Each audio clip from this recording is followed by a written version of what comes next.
Bien, bonsoir à tous pour ce bulletin de météo 2.0 du 16 décembre 2012. Alors ces dernières 24 à 48 heures, nous avons un petit peu analysé les possibilités d'une attaque hivernale en provenance de l'Est. Et ces dernières heures, nous avons un petit peu montré que de l'air froid pouvait même s'engager jusqu'au nord des Pays-Bas.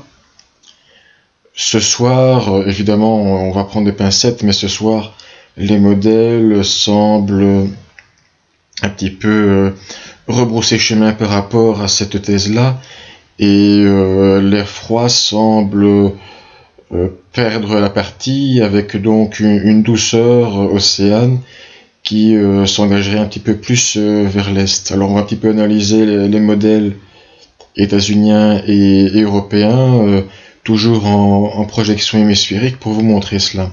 Donc d'abord le modèle européen. Alors si on prend donc à l'heure 0, dimanche 13h, on voit bien l'anticyclone russe toujours très bien installé. Mais le premier indicateur négatif pour une attaque hivernale serait donc sa rétrogression vers la Sibérie. Donc si on met en mouvement, on voit que l'anticyclone s'évacue tout doucement vers la Sibérie et que même ces extensions qui sont d'abord prévues jusque la Scandinavie disparaîtraient tout doucement. On voit à 144 heures un centre du côté de Saint-Pétersbourg, mais le vent d'Est s'organise uniquement sur la Scandinavie et le vent d'Ouest pénètre jusqu'en Allemagne, on le voit ici, donc avec une limite probablement frontale ici du côté de la Pologne. C'est pas loin, mais c'est pas non plus tout à fait la porte à côté. Et on voit que cette limite n'a pas l'air de vouloir avancer vers l'ouest. Il reste toujours un anticyclone à 1025 hectopascales, mais une grosse dépression de 965 millibars arrive ici et provoque quand même l'avancée de la douceur. À ce moment-là, à 240 heures, évidemment c'est loin, mais on voit que ça arrive jusqu'à la Finlande et même peut-être plus loin, avec éventuellement des températures qui se rapprocheraient de 0 degré sur la Russie occidentale. Et donc les anticyclones, là on a 1030 hectopascales sur la Sibérie, ce qui n'est pas exceptionnel évidemment. On voit que vraiment tout ça s'est un petit peu écrasé et que donc les centres d'action qui pourraient provoquer une attaque hivernale ont largement régressé vers l'est et vers le nord. Donc les seuls indicateurs positifs seraient ici un anticyclone sur le nord canadien, quelques extensions vers le pôle ici, mais malgré tout les dépressions sur le nord Atlantique, ici du côté de la Nouvelle-Zélande seraient bien opérationnelles, et ça évidemment ce n'est pas une bonne chose pour le froid. Donc il y a un flux d'ouest qui circule ici et au lieu d'avoir un blocage dans cette zone-ci, donc c'est vraiment la situation contraire. Donc c'est uniquement ceci qui à terme pourrait éventuellement pousser les dépressions vers le sud, mais là on est dans des hypothèses évidemment très lointaines et très hypothétiques, si je puis m'exprimer ainsi. Donc ça c'est le modèle américain. Le modèle européen, pardon. Le modèle états-unien, lui, n'est pas très différent. On voit la rétrogression des anticyclones russes ici vers finalement la frontière mongole à peu près.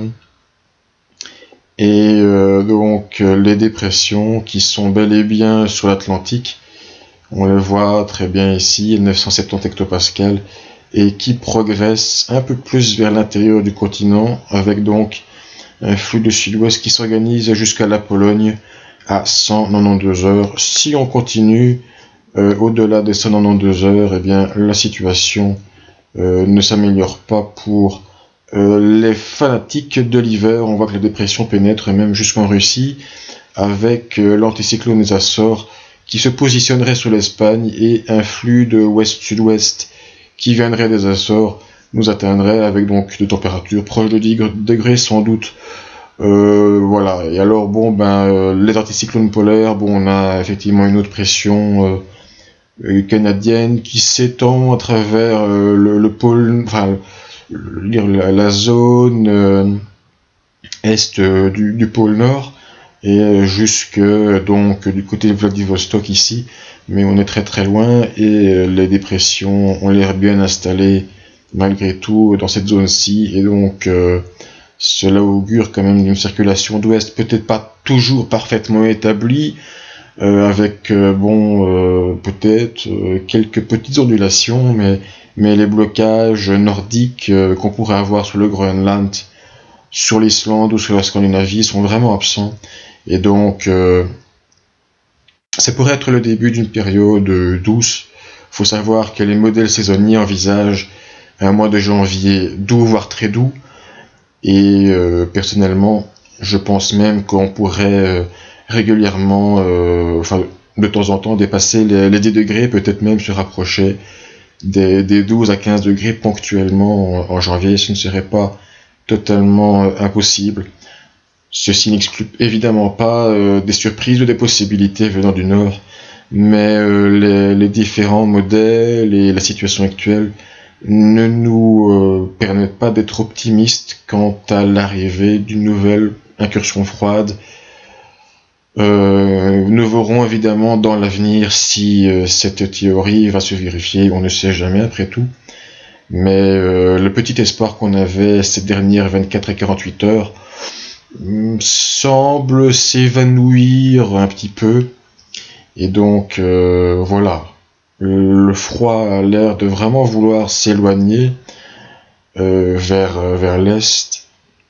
Et donc il faudra sans doute attendre un petit peu avant qu'il revienne. Pour vous montrer enfin le diagramme du modèle états-unien avec tous ces scénarios, on voit des pulsions douces ici à 5 degrés à 1500 mètres, avec parfois une petite baisse évidemment, ça remonte, ça redescend un petit peu, mais on est toujours dans les normes qui est marquée par cette ligne rouge, et puis peut-être de nouveau une augmentation à la fin de l'année. Les précipitations sont assez importantes, un peu avant Noël. En général, évidemment, s'il fait pluvieux, c'est souvent accompagné d'un temps doux. Ici, peut-être un petit peu moins pluvieux, mais malgré tout, ça ne reste pas sec.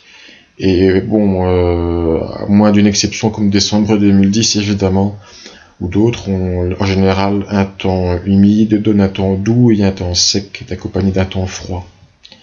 Donc voilà, c'est pas une théorie qui se vérifie toujours, mais on voit bien que la courbe n'est pas vraiment favorable à un temps froid. On a cette petite baisse ici, mais elle n'a pas l'air de vouloir se prolonger.